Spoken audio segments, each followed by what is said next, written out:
bavuga igitekerezo cy'ahantu byaturutse kugira ngo video yawe yite Apple Image Studio. Bro. Apple kuko urumva ko kano kazina na .com byatanje. For sure. Ubundi studio za kera bazitaga ngo ni umucyo. Ugasanga bari kuzita amazina nyine ari aho ngaho utamenya ubwoko bwazo ariko Apple Image Studio wayase selector kabisa. No nje nikundiraga nyine ikintu cya pome nyine bisanzwe. Okay. Pome bisanzwe nyine. Na posting nk'umukobwa runaka nkishyiraga pome n'agatima. Icyazi. No muri phone nakura bizi birebye musanga buri zina ry'umukobwa rya cya nandikagaho habaga hariho agapome n'agatima. Big the Great niho yabibonye nyine uzabyumva no mu mafilimi kenshi. Avuga ati ncuje Mr Gapome. Mr Gapome Mr Apple. Hanyuma umukobwa wakoreye ifoto nziza 1 2 3 4 5 nta mukobwa ushobora kugukurashingira nga abe romantique kuri wowe kuba byakurura no kuba mwahita mwinjira mu rukundo se. Ibihumbi 3 bishobora kureba stati ya Passmaker. Birazireba cyane. Ibyo bintu biranarenze cyane biri ifoto ushobora kweditinga iminota ingana. Ifoto wenda hano uza no gushyiraho kamera. Ifoto mu munota umwe cyangwa umwe n'igice. Ifoto yawe mba nayisoje nayo. Wayisoje. Kayikoze neza. Byagenda kose n'abantu barenga 100 ku munsi wawe ukoreye. Nabakorera. Selector Bombo Platina Denim Denza aka the hottest papa official selector Badman once again, but if you understanding what I'm saying, this is a short public interview and the Lord Show Entertainment. Twe twageze imihanga ndani wa muhungu wanyu The Soft OG niko YouTube yitwa. Turakase hano kuntu turi imihanda turimo twikatira gake gake nk'abahungu dutunguka kuri studio. Hanze hariyo logo bayita ngo ni Apple Apple Image Studio. Why I say my people, turi kumwe n'umuhungu hano rero twe tumusanze mu kazi nta bintu byo kuguteguza n'iki twe tugomba kugufata wabo ni vuba cyane. Umuhungu amahozina se bakwita nde man? Engine Passmaker man. Bakwita Passmaker. Yeah man. Passmaker umeze neza? For sure. Umeze fresh cyane. Hano rero uri kuri kamera za The Soft ni wa muhungu wiyemeje kugenda afata abajama imihanda abafite akazi n'abatagafite ariko nyine tukagerageza kubalansinga ibintu tukareba ngo ni ibiki biri hano hanzanga mu rubyiruko wagwana. Okay. Apple Image Studio. Hanyuma iyi ni studio ware bino video wese cyangwa kanabyumva yahita amenya ko ari studio ikora amashuti mu mafoto ko byagenda kose. Ese na video mwamuzikora? Na video urimo neza turagukubitira fresh. Murafotora fresh. Gerageza wongere sound ubundi twe tubashe kuganira ubundi tubanze tumenye byari byo by'imihanda ngo ni ibiki. Passmaker umeze neza fresh cyane. Urabibona nawe. Umuhungu akabunguye gitumo. Bakunguye gitumo ne kana yari fresh. Ntabyo kubanza kuguteguza nawe urabizi. Hanyuma amafaranga muri studio araboneka se? Shapa amafaranga yarabuze nawe urabibona. Yarabuze. Uko byagenda kose ngusanganye n'abakiriya muraza kubabona muri background nibyo ngibyo byari biri aho ngaho. Hanyuma iki gitekerezo cyo kuvuga ati ngewe na umufotographer wa danje hano muri mujyi wa Rwamagana fresh cyaba cyaraturutse bro kari inkuru ndende byasaba gatebe. Cyageze usomarizinga nyine ubwire abakurikiye The Soft OG niwe hano iki gitekerezo cyaba cyaraturutse. Igitekerezo gituruka ku yukunda ibintu tu. Niwe kuriye n'igitekerezo buryo yukunda ibintu ubitekerezaho cyane. Gatangira ukiga umushinga ukavuga ati nkoze gutya bishobora kurya bitewe nyine n'uburyo wiyumvamo tu. Bitewe n'uburyo wiyumvamo. Hanyuma ibi bintu ushobora kubimaza igihe kingana iki uri kubikora? Gukora muri studio cyangwa gufotora byose no kweditinga amafoto ugahereza abakiriya nyine bakuganye fresh. Mwaka n'igice. Bimaze mu mwaka n'igice. Hanyuma ni kiye kintu kijya kigutera courage yuko wabikomeza kuko hari n'ababikora batangira iyo project kuvuga ati twe twaba abafotographe mu buryo bumwe cyangwa se ubundi haba atarashana amezi 2 cyangwa 3 bakaba bivuyemo. We umaze umwaka umwe n'igice ukiri kubikora ni inspiration ikura he? Bro iyo ukora ikintu ukabona kiragenda nicyo cyambere. Ubona ko bigenda nyine. Nimba bimaze mu mwaka umwe n'igice nkabona nyine nyibirimo kandi magaze neza kubikora urumva nyine ko babigenda tu. Hanyuma abakiriya ukorera wabihakanga he kwijana yuko baba bagushima kuzi gukora amafoto neza fresh hari ukuntu umuntu yitwa ngo ni umufotographe ariko wareba uburyo imyeditingire y'amafoto y'abakiriya be ugasanga nyine iri cheap iri hasi. Hanyuma feedback ukura mu bakiriya baza bakubwira ngo iki? Feedback nkuko nabikubwiye, iyo ukoze ikintu umwaka umwe n'igice bro, urabumva nyine umwaka umwe n'igice ni muremure byatanze. Oya ni na muke kuba photography kugira ngo kubuga ari bitangiye kamera nabwo natangiye kuyifata nta nubwo navuga ngo ni ibintu wenda nize ni ibintu wenda binembera mu maraso. Umwaka umwe iyo umazemo ikintu ukabona nyine abakiriya bawe bagufite n'urukundo bro, rimenya ko icyo kintu trading nawe urafata. Ndimo ndabibona ugewe ngusanze hano muri studio, uko byamera kose wareba ino video yahita abona ko ngiye nagufashe urimo amaso ari kuri screen ya machine yawe nyine uri muri editing fresh. Turaza ko bibereka tubahe proof tubereka ibyari byo buryo umuhungu tumutunguye nta n'ibintu byadanje. Ntago ari ngombwa kubanza guteguza ngo ese ngo bimeze gutya na buryo nose bro, uragira ngo mbanze nge drop posted se mbanze weekend nshyire muri byangu rero uri ko editing amane nta gutungura. Harubona giye kuri tele nigendera gutya pa uranze ngiye uranze ariko. Hanyuma mfashe iki cyemezo cyo kuza kukureba hano muri store. Urumva abantu benshi barambye ati umuntu bita Pasumika hano muri mujyi wa Rwamagana arakubiye ibana editing ifoto fresh man, ukabona ko ari ibintu biri classic, ukabona ko ari ibintu biri guci cyane. Urubyiruko ruragukunda hano hanze, reka ngiye manze mbikubwire kuko ngiye mbakata inshuro nyinshi cyane, sibyo? Hanyuma rero we n'abakiriya bawe ubona bimeze biti?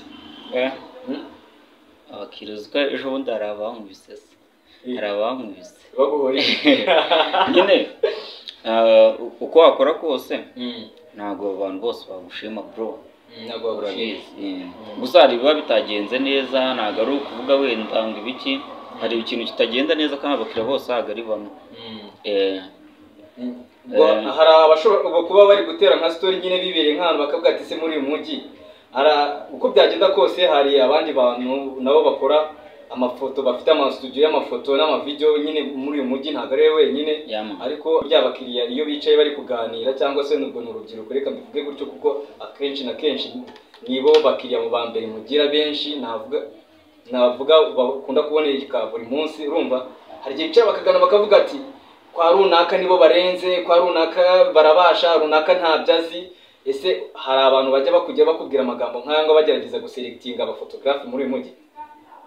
Ntabwo byabura. Hanyuma we kuba udacika intege ngo ubyihorere, we ubituruka kuki? Mani hari abantu bacika intege bakaza umuntu bakamudekuraje akavuga ati mani kwa runaka ntabwo bazi gukora ifoto bro, ngwino njye kukwereka ahantu hadanje harenze. Ariko none ngiye kuba nkatiye hano muri Apple Image Studio. Urumva iri zina reka se ubundi bazuduye igitekerezo cyangwa byaturutse kugira ngo studio yawe yite Apple Image Studio? Bro Apple ni birebire kuko urumva ko kano kazina ni aka.com byatanje. For sure. Studio za kera bazitaga ngo ni umucyo, ugasanga bari kuzita amazina nyine ari aho ngaho utamenya ubwoko bwazo, ariko Apple Image Studio wayase selector kabisa. Ni ukuvuga ngo iri zina bwa mbere nari mfite nyine studio y'umuziki nyine bisanzwe itanga ibintu by'amafilimi, ibintu ngibyo igurisha n'amasede. Gusa ntabwo ari njye wayikoragamo, ni Petit Frere. Petit Frere wayikoraga mu gihe avuye ku ishuri niwe wayikoragamo kavukire, ndakeka baramuzi n'ubundi. Noneho nakoraga amafishi ari amafuna, twabyita nk'amafuraya like mu bintu byo kunuza nka bira bya baroke nyine bira bibashyira ku masede. Cyangwa bapostinga film yasohotse.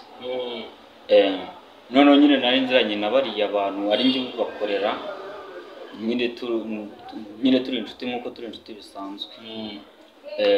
Noneho hari umujeni waje ari mushyashya yanazamutse vuba bamwita Bida Great. Ndi kumureba umusobanuzi w'amafilimi cyane. Ndanamushuhuje nyeshumi yanjye nyine byadanje. Nyine nk'abahungu hari igihe waba ubuziranye n'abakobwa ngiye nkunda kwipostingira urabizi. Noneho njye nikundiraga nyine ikintu cya pome nyine bisanzwe. Okay. Pome bisanzwe nyine. Na posting nk'umukobwa runaka nkishyira agapome n'agatima. No muri phone nakora bizi birebye musanga buri izina ry'umukobwa ryakira nandikagaho habaga hariho agapome n'agatima. Big the Great niho yabibonye nyine uzabyumva no mu mafilimi kenshi. Avuga ati ncuje Mr. Gapome. Mr. Gapome Mr. Apple. Cyangwa se nyiri Pass Meka n'undi Pass Meka izina ryo nararikuranye. Uburyo rarikuranye. Ni na mail warinkize we ringiri. Hanyuma Pass Meka turakubona muri Apple Image Studio. Ibintu ukora wahora byize cyangwa ni kwa kundi umuntu afata skills z'imihanda biri aho ngaho? Ntabwo nakubeshya bro. Nta hantu nabyize. Nta hantu wabyize? Yaba narabyize wasanga wenda. Ese ko ubusanga abajene hano hanze bavugishijwe byadanje ngo uramuriga ngararenze ku editinga ifoto bikarutana n'abantu bagiye kubyigira cyangwa se bagafata n'amashoti courses webwo bya bimeze biti?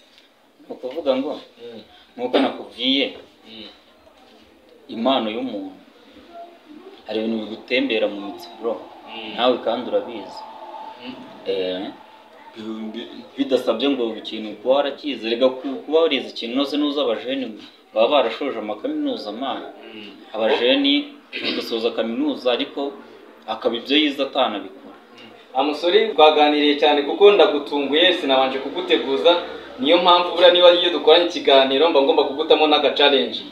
Bizwi yuko mu bafotographe already abafotographe uko byagenda kose na tipe cyangwa se n'abajama bagerageza guhura n'igitsina gore cyane frequent inshuro nyinshi cyane sibyo byaba mu kwifotoza n'iki biri aho ngaho.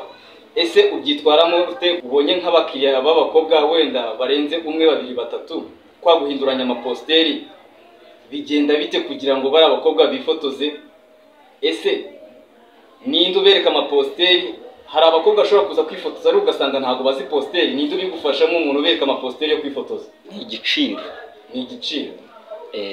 Buri kintu cyose ni igiciro. Umukobwa wakoreye ifoto nziza umwe babiri batatu bane batanu nta mukobwa ushobora kugukurashingira ngo abe romantique kuri wowe kuba byakurura no kuba mwahita mwinjira mu rukundo se? Mu rukundo kuko bazwi ko abantu ba photographe ari bo bantu mu matelefoni yabo usanga bafite contact z'abakobwa benshi cyane kurusha abandi bantu bose babaho. Tubwire we bya bimeze bite? Ni simukadi zingahe zimaze kuzura contact z'abakobwa? Ni ukuvuga ngo birashoboka ko na contact ngira namba nk'ibihumbi 30 na namba ibihumbi nka 32 gutyo. That's crazy. Nko kwijana muri izo contact ufite abarimo nk'abakobwa bangahe? Ubwo bwimba zarimo abahungu bangahe? Nabyo tubwiye kuko turaza gukora imibare dute dukuramo turebyare kuko abakobwa nibo benshi nibo akazi dukora duhura n'abakobwa benshi.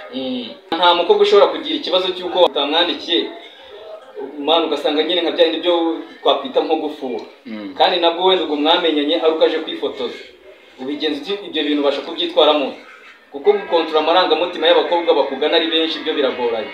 We ubigenza ute ubyitwaramo ute kuba waba stronger than? Ngewe buriya nta nubwo nkunda gusubiza WhatsApp cyane mbishwana n'abantu n'abakobwa buretse n'abakobwa n'abajama hari igihe bavuga ati siko twakwandikiye kutashubije bitewe iyo nibereye hano ndimo kweditinga nta bintu byo gusubiza ahubwo ndeba umuntu dufitanye gahunda umuntu mufitanye projet uvuga ati siga nimero ya WhatsApp amafoto ya projet yawe ninyirangiza nzahita ngutera kuri WhatsApp bigahita birangira. Hanyuma se nta kuntu ushobora kumwohereza amafoto nawe yamara kugusinya akubwira ati projet yanjye nayibonye wakoze akagushimira akanakwishyura bikarangira mu contact utisiba cyangwa urayireka kuko ubuteganya ko hari ikindi gihe muzongera guhuza? Oya nta nubwo njya nsiba contact kuko ndazikenera cyane kuko niyo mbuze na namba birambabaza cyane. Iyo ubuze n'ibintu birakubabaza? Birambabaza. Ujya ubasha kureba status z'aba contact wazo ukazirangiza se cyane? Oya ntabwo byakunda. Ntabwo byakunda? Mu masaha 28 stat yawe Pass Meka ya posting ishobora kurebwa n'abantu bangahe? 28 mu masaha 28 ubwo ni umunsi wose. Kubera nabuze phone muri iyi minsi muraminduranya phone bitewe n'ibibazo runaka ariko nka mbere bitaraba ngo mbure namba amasaha 28 byabaga ari nk'ibihumbi nka 3 nibwo. Ibihumbi 3 bishobora kureba stati ya Pacemaker. Birazireba cyane. Ibyo bintu biranarenze cyane biri ibyo birazireba cyane ariko. Hanyuma ku munsi ushobora gukora amafoto angahe? Ku munsi gereranya tubwire. Nakoze cyangwa umunsi uravuga mu buryo nkoramo akazi. Uburyo ukoramo akazi. Nyine abo ndimo gusobanukirwa. Hari uburyo ukoramo akazi, hari n'amafoto ushobora gukora kubitewe. Balansinga akazi kawe guhera mu gitondo wabonye abakiriya baza kwifotoza wenda bahagije. Umukiriya umwe ashobora guhagarara nk'amafoto 8 cyangwa 9. Aya mafoto ushobora kurara yarangije cyane. Hari ikintu bataza abantu. Abantu bakunda kuvuga wenda ngo kweditinga nibyo bigora. Ariko kweditinga kuri nje utuntu turi ifoto ushobora kweditinga iminota ingahe? Ifoto wenda hano uza no gushyiraho kamera. Ifoto mu munota umwe cyangwa umwe n'igice. Ifoto yawe mba nayisoje ntabwo wayisoje. Reka yikoze neza. Byagenda kose n'abantu barenga 100 ku munsi wawe ukorera. Nabakorera. Okay. Pacemaker urakoze cyane ku kiganiro gito giranye. Turabutunguye ubyihanganira ariko nyine iby'imihanda niko bigenda ntabwo teguza ngo turaza gukora ikiganiro mba ngomba kugutungura nkareba na vibe wirirwana mu kazi kawe ka buri munsi. Ese nkasanga niba unafite n'abakiriya cyangwa se nkasanga nta nawe ufite ariko uko byagenda kose Pacemaker nakajya buri akazi. Iyo udafite abakiriya bo gufotora ufite projet muri machine uri muri editing already. Okay, reka ngushimire ku kiganiro gito tujyanye nakubwira ngo ciao. Kabisa iyi video nukuzayisharinga ku bantu bose n'abatabizi ko Pacemaker akora shoot ya danger yo ku rwego rwo hejuru ifite quality iri hejuru cyane nabo bazabimenye kandi nkwifurije kuzajya uhora ubona abakiriya ibintu byawe bizagire kure fresh kandi uzajya ukora wunguke fo. Si neza neza. Ikindi kandi discipline ku bakiriya bawe mujye mubasha gukorana neza kugira ngo business yawe ikomeze itere imbere. Already urakoze cyane hano twari turi muri Apple Image Studio. Ni studio iherereye he? Gira abantu bari kutureba. Bro, kurangira hano haboro abenshi bari bazi ko nkorera hariya bisanzwe nyine n'anakorera babizi. Ariko twarimutse twaje hano mu mujyi. Urenze ku cyiciro cya MTN usa nk'ujya ku Kinamba. Mandi y'Ikinamba neza utaragera ku Kinamba. Naho. Sari yawe ni iherereye. Nuko ngo umuntu ageze ku Kinamba hano mu mujyi Rwamagana uko byagenda kose ntago Apple Image Studio yayoberwa kuko haba hiranga cyane. Already urakoze cyane nakubwira ngo ciao. Uyu mwari muri kumwe ni The Soft OG. We ni uri kureba ino video ibuka gukora subscribe kuri The Soft OG unakore no kunzogera kugenda igihe cyose ngiye nteretseho banga ujye ubasha kuyibonera on the time. Okay, turi kumwe na Pacemaker navuga ngo niwe boss cyangwa se ni nawe wikorera muri Apple Image Studio iherereye hano